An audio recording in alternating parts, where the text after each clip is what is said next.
وَلَنَبْلُوَنَّكُمْ بِشَيْءٍ مِّنَ الْخَوْفِ وَالْجُوعِ وَنَقْصٍ مِّنَ الْأَمْوَالِ وَالْأَنفُسِ وَالثَّمَرَاتِ، ہم ضرور آزمائیں گے دنیا کی زندگی میں تمہیں خوف کے ذریعے، بھوک کے ذریعے، جان اور مال میں نقص کے ذریعے، وَبَشِّرِ الصَّابِرِينَ، اور بشارت ہوگی صبر کرنے والوں کے لیے۔ تو یہ ساری تکلیفیں، ان کو آپ مکافات عمل کہہ کے نہیں جان چھڑا سکتے، یہ اللہ کی طرف سے آزمائش بھی ہو سکتی ہے کسی کے اوپر۔ اور صبر کرنے والوں کے لیے بشارت ہے، اور ان کی نشانی کیا ہے؟ الذین اذا اصابتهم مصیبہ، جب کبھی انہیں کوئی مصیبت پہنچتی ہے تو وہ کہتے ہیں قالوا انا للہ وانا الیہ راجعون، بھئی ہم بھی تو اللہ کی طرف سے آئے تھے، ہمیں بھی لوٹ کے اللہ کے پاس جانا ہے، اگر کوئی تکلیف آئی ہے تو یہ بھی چلی جائے گی۔ سب سے بڑی تکلیف کیا ہے؟ موت، وہ بھی تو ہم پہ آنی ہے نا، تو اس سے پہلے اگر چھوٹی تکلیف آئی ہے تو اللہ کی طرف چلی جائے گی۔ اس کانٹیکسٹ میں ایک حدیث ہے، صحیح مسلم میں، بڑی زبردست۔ ام سلمہ کہتی ہیں کہ جب ابو سلمہ میرے خامن فوت ہوئے، مجھے ان کی فوتگی کی خبر ملی تو میں نے حضور سے ایک دعا سن کے یاد کر رکھی تھی کہ جو کوئی وہ دعا مانگ لے گا اللہ تعالیٰ اس سے بہتر اسے نعم البدل دے دے گا، اور وہ دعا آدھا پورشن تو یہی ہے، سورۃ البقرہ کی آیت نمبر 156، انا للہ وانا الیہ راجعون۔ اس کے بعد ہے اللہم اجرنی، یہ جھٹکے سے ملے گا، اللہم اجرنی، حمزہ آگے، اللہم اجرنی فی مصیبتی واخلف لی خیرا منہا، اے اللہ مجھے اس مصیبت میں اجر عطا فرما اور میرے لیے اس سے بہتر نعم البدل کر دے۔ تو کہتی ہیں کہ نبی علیہ السلام نے فرمایا تھا جو یہ دعا مانگ لے گا نا تو اللہ تعالیٰ اس کی کمپنسیشن فرما دے گا، اسے بہتر نعم البدل دے گا۔ کہتے ہیں میں نے دعا تو کی، پھر میں یہ سوچتی تھی کہ میرے خامن جیسا تو کسی کا خامن نہیں ہوگا، ابو سلمہ جیسا خامن مجھے کیسے مل سکتا ہے۔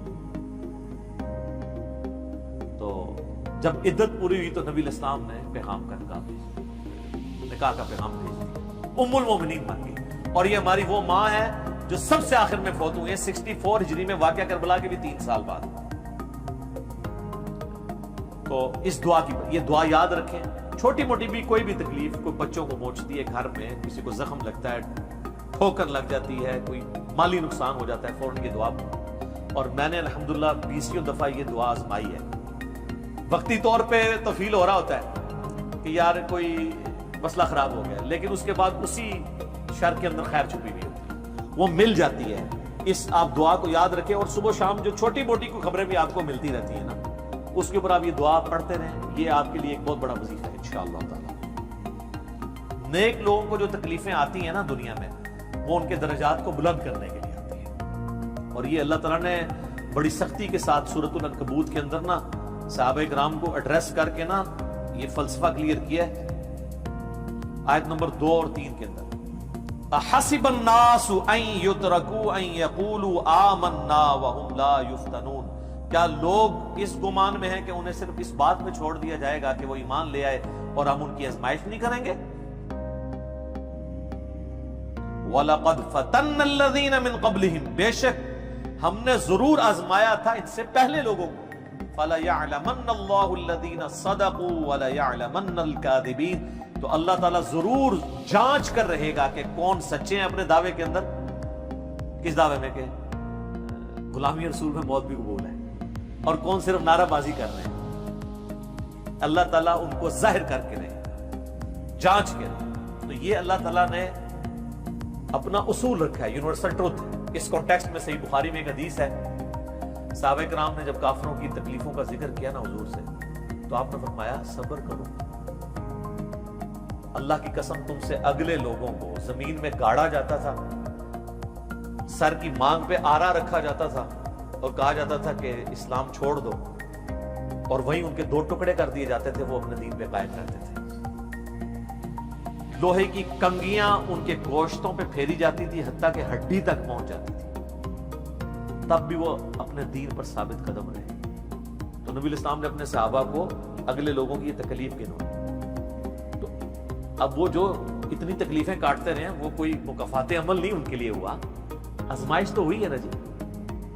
تو نیک اور برے لوگوں کے اعتبار سے ڈیفرنٹ ہے، یہ ذہن میں رکھیے گا۔ بخاری اور مسلم کی متفق علیہ حدیث ہے، نبی علیہ السلام فرمایا مسلمان کو کوئی بھی تکلیف پہنچتی ہے، دکھ درد بیماری، کوئی اندیشہ کہتے ہیں ذہنی ٹینشن کو صرف کہ یہ نہ ہو جائے، حتیٰ کہ اس کے پاؤں میں کانٹا بھی چبھ جائے، تو اللہ تعالیٰ اس کے بدلے میں اس کے گناہوں کو معاف کر دیتا ہے۔ اور مسلم شریف میں ڈیٹیل ہے کہ جب یہ سورۃ النساء کی آیت نمبر 123 نازل ہوئی نا کہ چھوٹے سے چھوٹے اعمال کا بدلہ بھی ملے گا، چھوٹی سے چھوٹی نیکی کا بھی، تو صحابہ پریشان ہو گئے، ان کا یا رسول اللہ ہم تو یہ تو سارے پکڑے جائیں گے، کس طریقے سے کوئی بندہ پرفیکٹ ہو سکتا ہے؟ تو حضور نے فرمایا پریشان ہونے کی ضرورت نہیں ہے، مسلمان کو جو دنیا میں تکلیفیں اور بیماریاں آتی ہیں نا، وہ اس کی ان غلطیوں کا کفارہ بن جاتی ہیں۔ حتیٰ کہ جامع ترمذی میں ابو داؤد میں ایک حدیث ہے، نبی علیہ السلام نے فرمایا کہ دنیا میں سب سے زیادہ تکلیفیں انبیاء کو آتی ہیں، تو کیا انبیاء پہ مکافات عمل ہو رہا ہوتا ہے؟ نعوذ باللہ۔ اس کے بعد ان پہ آتی ہیں جو ان کے بعد اللہ تعالیٰ کو سب لوگوں سے بڑھ کے محبوب ہوتے ہیں۔ آپ نے صحابہ کا بھی نام نہیں لیا، فرمایا جو بھی، وہ اس زمانے میں بھی ہو سکتا ہے، آج کے زمانے میں بھی، کیونکہ بعض اصحاب تو ایسے ہیں جنہوں نے کفر کی زندگی میں بھی موج کی ہے اور اسلام کی زندگی میں موج کی ہے، وہ تکلیفوں سے گزرے ہی نہیں ہیں۔ اچھا، اور پھر فرمایا اس کے بعد وہ لوگ ہیں جو اس کے بعد اللہ کو سب سے بڑھ کر محبوب ہوتے ہیں، حتیٰ کہ انسان پہ تکلیفیں آتی رہتی ہیں اور اس کی موت کا وقت آ جاتا ہے اور اللہ تعالیٰ اسے پاک و صاف کر کے دنیا سے اٹھا لیتا ہے۔ یہ جو لوگ کہتے ہیں نا یار وہ موت کے وقت فلانے کے ساتھ، یار وہ احمد دیدہ صاحب 9 سال تک قومے میں رہے ہیں، اتنی اسلام کی انہوں نے خدمت کی، ہزاروں عیسائیوں کو مسلمان کیا، لاکھوں مسلمانوں کے ایمان کی حفاظت کا سبب اللہ نے ان کو بنایا، لیکن وہ 9 سال تک قومے کی حالت میں رہے، 1996 سے لے کے 2005 تک۔ تو کوئی کچھ کہتا تھا جی یہ وہ جی وہ عیسائی بھی ان کو کہتے تھے دیکھو جی اس کو بدوا لگ گئی اور یہ وہ ہو گیا، گستاخ ہے یہ وہ ہے۔ تو یہ تو کوئی طریقہ نہیں ہے۔ اس طریقے سے جنید جمشید صاحب جب شہید ہوئے تو آپ دیکھ لیں ان کے مخالفین نے ان کے بارے میں کیا بات کی، اور سر صحابہ کرام کو تو رومن امپائر کی بیٹل فیلڈز کے اندر تیل کے کڑاؤں میں روسٹ کیا گیا، تو آپ کیا کہیں گے نعوذ باللہ ان کے ساتھ یہ کچھ ہو گیا؟ ابو عبیدہ ابن جرح، معاذ ابن جبل لاڈلے ترین اصحاب ہیں، طاعون کے مرض میں شہید ہوئے ہیں، اور طاعون میں اتنے بڑے بڑے پھوڑے جسم کے اوپر نکلتے ہیں۔ آپ تو سمجھتے ہیں کہ صحابہ کرام جو ہے وہ بڑے سکون سے بیٹھتے ہوں گے اور پھر کلمہ پڑھتے ہوں گے، ساتھ ہی ایسے روح پرواز کر جاتی ہوگی۔ حضرت حمزہ ابن عبد المطلب کا مسلح ہوا ہے، سید الشہداء ہیں۔ حضرت حسین علیہ السلام کے ساتھ جو کچھ کربلا میں ہوا ہے، تو نیک بندوں اور عام بندوں کے اعتبار سے اس کا حکم ڈیفرنٹ ہے۔ نیک بندوں کے درجات بلند ہوتے ہیں، حسین ابن علی سے اتنی بڑی قربانی نے اللہ نے لی کہ قیامت والے دن ان کو جنتی نوجوانوں کا جو سردار ہونا ہے اس کو جسٹیفائی کیا جائے کہ آؤ جی حسین جیسی ہے کسی قربانی، بنا دینا ہے سردار، آ جاؤ لے کے آؤ۔ کوئی کھڑا ہو سکتا ہے؟ ابھی تک 1500 سال میں تو نہیں کوئی دعویٰ کرے گا کھڑا ہونے کا۔ تو اللہ تعالیٰ نیکیوں کو جسٹیفائی بھی کرواتا ہے، وہ مکافات عمل نہیں ہو رہا ہوتا۔ نیک لوگوں کے لیے ڈیفرنٹ ہے، ان کے درجات بلند ہوتے ہیں، اور باقی عام لوگوں کے لیے یہ ہے کہ ان کے لیے بھی آپ نہیں کہیں گے کہ ان پہ عذاب ہے، یا اللہ کی طرف پلٹنے کا ذریعہ ہے یا ان کے گناہوں کا کفارہ ہے۔ یہ آپ نے کسی پہ نہیں کہنا اس کے اوپر لعنت پڑ گئی، اس کے اوپر یہ ہو گیا، اس کے اوپر یہ ہو گیا، یہ آپ کو کسی نے رائٹ نہیں دیا۔ یہ بہت بڑا ظلم ہے۔ ایک طرح کے معاملات ہوئے ہوتے ہیں دونوں کے ساتھ۔ اب آپ دیکھ لیں سنیوں میں سے کوئی جیل میں جاتا ہے تو شیعہ کہتے ہیں دیکھا جی مکافات عمل ہے، شیعہ میں سے کوئی جاتا ہے سنی کہتے ہیں مکافات عمل ہے۔ تو یہ آپ جو مرضی، اور اپنوں کے لیے کہتے ہیں آزمائش ہے۔ تو یہ آج کی ڈیٹ میں آپ نے سب کے لیے آزمائش ہی کہنا ہے، ورنہ یہ مسئلہ بالکل خراب ہو جائے گا۔ اللہ ہی اللہ جی، اللہ تعالیٰ سے خیر مانگنا چاہیے، اللہ تعالیٰ کی طرف رجوع لانا چاہیے۔ اس حوالے سے بخاری اور مسلم دونوں میں حدیث ہے، میں اب آپ کو تھوڑے وظیفے بھی بتا دوں نا۔ ظاہر آزمائشیں تو ہر بندے پہ آتی ہیں، اللہ کی طرف رجوع بھی لانا چاہیے۔ ان آزمائشوں سے نکلنے کا طریقہ کیا ہے؟ بخاری اور مسلم دونوں میں حدیث ہے، نبی صلی اللہ علیہ وآلہ وسلم کے بارے میں انس بن مالک کہتے ہیں کہ نبی علیہ السلام کی اکثر دعا یہی ہوا کرتی تھی، اللہم ربنا آتنا فی الدنیا حسنہ وفی الآخرۃ حسنۃ وقنا عذاب النار، آمین۔ یہ بخاری مسلم میں بھی ہے، سورۃ البقرہ کی آیت نمبر 201 ہے۔ اے اللہ ہمیں دنیا میں بھی بھلائیاں عطا فرما اور آخرت میں بھی بھلائیاں عطا فرما، اور آخرت کی سب سے بڑی بھلائی بھی ساتھ مانگ لی، وقنا عذاب النار، آگ کے عذاب سے ہمیں بچا لے، آمین۔ یہ اکثر آپ کی دعا ہوتی تھی. اس کانٹیکٹ میں ایک حدیث ہے بڑی انٹرسٹنگ صحیح مسلم میں. ایک صحابی بیمار ہوئے حتیٰ کہ بالکل ہڈیوں کا پنجر بن گئے, اور صحابہ کہتے ہیں چڑیا کی طرح ان کی جان ہو گئی. نبی علیہ السلام ان کی عیادت کے لیے گئے. آپ نے جب دیکھا آپ فرمایا تو اللہ سے کیا مانگتا ہے؟ چنگا بندہ ٹردا پھردا بندہ جڑا منجی تے پی گیا بالکل ڈھانچہ پنجر بن گیا ہڈیوں کا. اس نے کہا یا رسول اللہ میں اللہ تعالیٰ سے یہ دعا کرتا ہوں کہ اے اللہ جو تو نے مجھے آخرت میں عذاب دینا ہے نا دنیا میں ہی دے دے. آخرت کا عذاب تو بہت سخت ہے, تو مجھے دنیا میں ہی وہ عذاب دے دے. نبی علیہ السلام نے سبحان اللہ, کیا تم دنیا میں بھی اللہ کی تکلیف برداشت کر سکتے ہو؟ اوے تجھے تو چاہیے تھا تو کہتا ہے اللہم ربنا آتنا فی الدنیا حسنہ وفی الآخرۃ حسنۃ وقنا عذاب النار. یعنی آپ اللہ تعالیٰ کو معاذ اللہ کو فنیٹک سمجھتے ہیں کہ آپ کہیں گے اس نے عذاب تو ضرور دینا تو مجھے ادھر دے دے. وہ یار اللہ سے اچھا ہی گمان رکھو. بخاری مسلم دونوں میں حدیث ہے میں اپنے بندے کے گمان کے قریب ہوں جیسا میرے بارے میں گمان رکھے بشرطے کرتوت بھی ٹھیک کرے.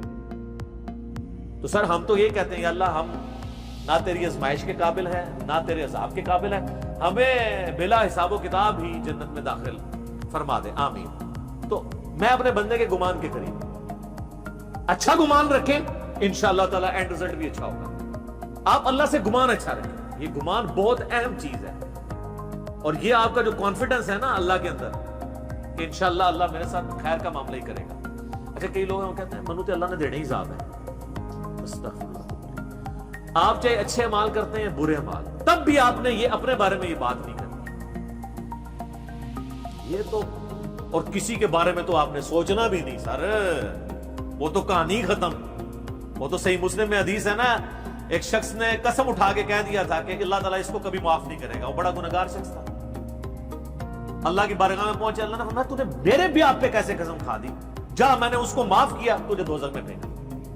لا يسأل عما يفعل وهم يسألون, سورۃ الانبیاء کی آیت ہے.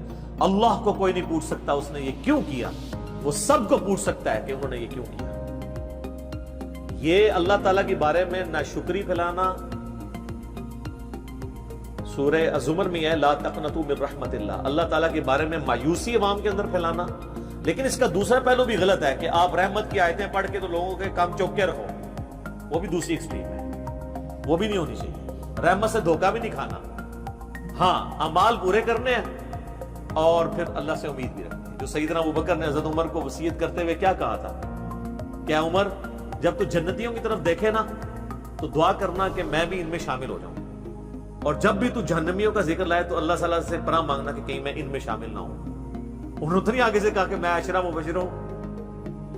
ٹھیک ہے, یہ معاملہ بہت سینسٹیو ہے. جن کو اللہ کا تعارف ہے نا تو وہ ان کی زندگی بڑے ڈر ڈر کے گزرتے ہیں. تو یہ حدیث میں نے اس لیے بتا دی.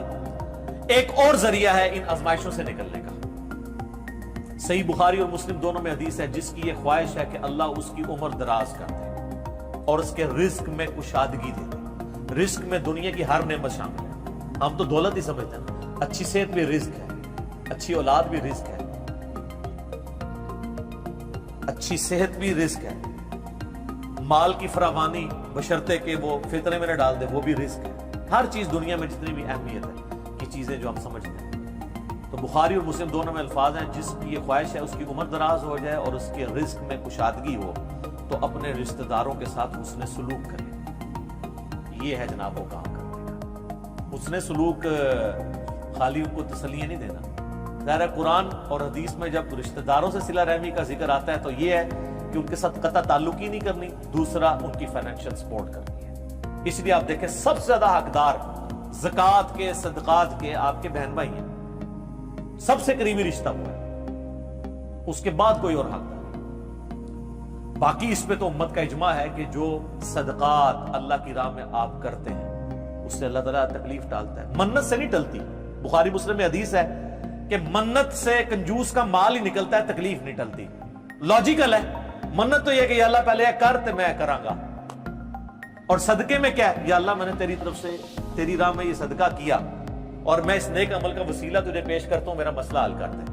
جو بخاری مسلم میں حدیث ہے 3 لوگ غار میں پھنس گئے تھے, انہوں نے اپنے پرانے اعمال کا واسطہ پیش کیا تھا. یہ نہیں کہا کہ یا اللہ ایک بار کاٹ دیتے سی کرا کے پھر کون سی نکلنا. انہوں نے اپنے پرانے کیے ہوئے اعمال کا وسیلہ اللہ کے حضور پیش کیا. جو قرآن میں بھی ہے وَاسْتَعِينُوا بِالصَّبْرِ وَالصَّلَاةِ، صبر اور نماز کے ذریعے اللہ کی مدد چاہو، جس سے وہ کہتے ہیں جی اس سے غیر اللہ کی مدد ثابت ہوتی ہے. تو کوئی کہتا ہے المدد یا صبر، المدد یا نماز، وہ اس کا مطلب ہے صبر اور نماز سے اللہ کی مدد، کیونکہ آگے آتا ہے ان اللہ مع الصابرین، بے شک اللہ تعالیٰ صبر کرنے والوں کے ساتھ ہے. تو نیک اعمال کا وسیلہ آپ اللہ کے حضور پیش کریں. تو صدقہ اور خیرات کرنا یہ اللہ تعالیٰ کی طرف سے آئی ہوئی تکالیف کو، بلاؤں کو ٹال دیتا ہے. تو یہ میں نے آپ کو ایک دعائیں، اذکار اور پھر اعمال بھی بتا دیے. آخر میں دو دعائیں میں وہ جو بیان کی تھی ان کو ریپیٹ کر دیتا ہوں. ایک پریونٹیو دعا ہے. یہ دو علاج ہوتے ہیں نا، پریونٹیو اور کیوریٹیو. پریونٹیو علاج یہ ہوتا ہے کہ بیماری ہونے سے پہلے علاج کیا جائے، جیسے ویکسین ہے. آج کل وہ کہہ رہے ہیں نہیں کورونا کی ویکسین بن گئی ہے کہ وہ لگوا لیں تو تکلیف ہوئی نہ. ایک ہوتا ہے کیوریٹیو علاج کہ بیماری ہو گئی ہے تو اب علاج کیسے کریں. تو پریونٹیو علاج جو دعائیں ہیں نا وہ ہے اللہم ربنا آتنا فی الدنیا حسنہ وفی الآخرۃ حسنۃ وقنا عذاب النار. ہر نماز کے تشہد میں اسے مانگے، بلکہ سجدے میں مانگے. صحیح مسلم میں حدیث ہے کہ سجدے میں تم اپنے رب کے سب سے زیادہ قریب ہوتے ہو، خوب دعائیں مانگا کرو. سجدے میں بھی آپ یہ دعا مانگ سکتے، تشہد میں تو مانگے ہی مانگے. وہ بخاری مسلم میں حدیث ہے درود شریف کے بعد جو چاہو اپنے رب سے مانگو، وہ تو قبولیت کی ایک جگہ ہے. اس کے علاوہ یہ ہوگی پریونٹیو علاج بیماریوں سے، پریشانیوں سے. جتنے سنت اذکار ہیں، بسم اللہ الذی لا یضر، یا اعوذ بکلمات اللہ التامات من شر ما خلق، یہ ساری کی ساری چیزیں اللہ تعالیٰ کی طرف سے سنت اذکار ہیں. لیکن یہ یاد رکھیے گا یہ ناگہانی آفات کے لیے ہیں. یہ نہیں ہے کہ بسم اللہ پڑھ کے ساکٹ میں انگلی دے دے یا بسم اللہ الذی لا یضر پڑھ کے تو کوبرے سے کھیلنا شروع کر دے. نہیں، وہ پھر آپ اپنے اوپر تقدیر خود غالب کروا رہے ہیں، پھر یہ اذکار نہیں اثر کریں گے. یہ ناگہانی آفات کے لیے. جب کوئی شخص اپنے اوپر خود تقدیر غالب کر لیتا ہے نا پھر وظائف ہو جاتے ہیں سائڈ کے اوپر. یہ ذہن میں رکھیے. پھر بھی جو تکلیفیں آنی ہے نا وہ تو آنی ہے اللہ کی طرف سے آزمائش والی. وہ تو ہمیں یہی ایٹیچیوڈ ہے کہ ہم اللہ تعالیٰ کی طرف جلائیں. اور وہی ہے کیوریٹیو علاج کہ جب کسی بھی تکلیف آ جائے تو اب کیا کرنا ہے اس نے کہنا ہے انا للہ و انا الیہ راجعون اللہم اجرنی فی مصیبتی واخلف لی خیرا منہا. یہ مکافات عمل کا سارا ٹاپک اس کا اینڈ میں کروں گا سورہ الحدید کی ان 2 آیات کے اوپر، جس کے بعد صبر آ جائے گا. صبر کہ اللہ تعالیٰ نے یہ تکلیف کا سلسلہ دنیا میں جو رکھا ہوا ہے اس پہ صبر کے لیے کیا ترغیب دلائی ہے. آیت نمبر 22 اور 3 ما اصاب من مصیبت فی الارض ولا فی انفسکم، کوئی مصیبت بھی ایسی نہیں کہ زمین میں آئے. زمین میں کیا مصیبت آتی ہے؟ زلزلہ، وبائی امراض، سیلاب، طوفان. ولا فی انفسکم، اور نہ کوئی ایسی مصیبت کہ تمہاری جان میں آئے. جان میں ہر طرح کی بیماری، کسی کو بلڈ کینسر ہو گیا، کسی کے گردے فیل ہو گئے، کسی کو ہیپاٹائٹس ہو گیا. تو اللہ فرماتا ہے الا فی کتاب من قبل ان نبرأھا، یہ ہم نے لوح محفوظ میں پہلے ہی لکھا ہوا ہے، اس سے پہلے کہ ہم یہ تکلیف بھیجیں. کام ہی ختم ہو گیا. اللہ کہتا ہے ہم نے تو یہ طے کیا، یہ ڈیسٹنی ہے، تمہاری تقدیر ہے.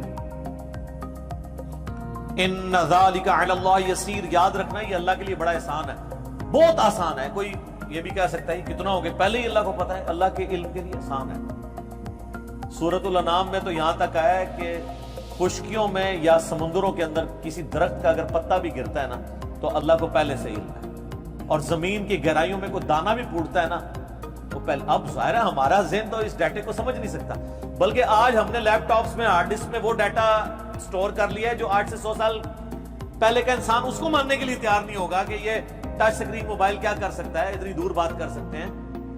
وہ تو اس کو بھی ماننے کے لیے تیار نہیں ہوں گے. لیکن ہو گیا نا کہ انسان کو اللہ نے ترقی کرائی ہے، تو اللہ کا علم تو بہت کامل ہے. لِكَيْ لَا تَأْسَوْا عَلَىٰ مَا فَاتَكُمْ، یہ ہم نے اس لیے کیا، یعنی ہم نے تقدیر میں پہلے یہ چیزیں لکھی تھی تاکہ تم مت افسوس کرو اس چیز پہ جو تم سے چھین لی جائے. وَلَا تَفْرَحُوا بِمَا آتَاكُمْ، اور اس پہ شیخی مت بگاڑنا جو اللہ نے تمہیں دی ہے. اللہ کسی سے لے کے ازماتا ہے تو کسی کو دے کے بھی ازماتا ہے. وَاللَّهُ لَا يُحِبُّ كُلَّ مُخْتَالٍ فَخُورٍ، اور اللہ تعالیٰ پسند نہیں کرتا ہر شیخی بگاڑنے والے جو بات بات کے اوپر شیخی بگاڑتا ہے. کسی کے پاس اگر کوئی اللہ کی طرف سے نعمتیں ہیں تو وہ اللہ کا شکر ادا کرے, اور اگر کسی کے اوپر آزمائش کا وقت ہے تو وہ اللہ کی طرف رجوع لائے. اس لیے تو نبی علیہ السلام نے فقر کی زندگی گزاری ہے نا سر. باقی نیک بندوں کے لیے درجات کی بلندی کا ذریعہ ہے آزمائشیں آنا. برے لوگ بھی اس اعتبار سے کہ میرے اعمال کی شامت اور میرے گناہ معاف ہو جائیں گے اور میں اپنی اصلاح بھی کر لوں. کسی کے بارے میں کوئی ورڈکٹ نہ دیں, اپنے اوپر ضرور لاگو کریں. اللہ تعالیٰ سے دعا کرتے ہیں اللہم اجرنا من النار, اللہم انی اعوذ بک من عذاب جہنم, ربنا اننا آمنا فاغفر لنا ذنوبنا وقنا عذاب النار, اللہم انی اعوذ بک من عذاب جہنم, ربنا اصرف عنا عذاب جہنم ان عذابها کان غراما, اللہم ربنا آتنا فی الدنیا حسنہ وفی الآخرۃ حسنۃ وقنا عذاب النار, اللہم احسن عاقبتنا فی الامور کلها وأجرنا من خزي الدنيا وعذاب الآخرة. آمین ثم آمین. ٹھیک ہوگا جی.